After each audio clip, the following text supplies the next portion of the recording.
Hello there. Today I'm going to talk a little bit about experimental research. Quantitative methods are used in experimental research, quasi-experimental research, and descriptive research. Today I'm going to focus on the experimental, like I said. Experimental research uses experimental groups and comparison groups to test its hypothesis. The experimental group will receive an independent variable in hopes of causing an effect. They test this afterwards to see if that independent variable made a difference on the dependent variable that both groups will be tested upon. I'm about to give you a little bit of an example here.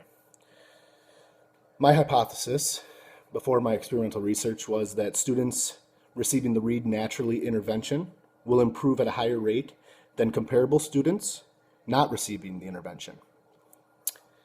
So before any of the research takes place, all students are tested on the Ames Web Fluency Passage, trying to find out their words correct per minute. After we do that, I take a look at the second graders, and I take the kids between the 26th and the 50th percentile in the grade level and distribute them randomly into two different groups. One of the groups is my experimental group that will be receiving the Read Naturally intervention.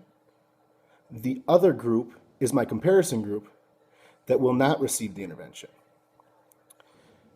After 8 weeks of giving the intervention to the experimental group, I will then post-test both groups again to see if my hypothesis was correct that the group that received the independent variable did better on the dependent variable, which was the words correct per minute.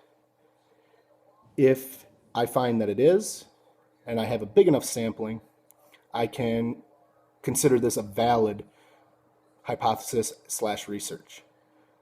Thank you for listening.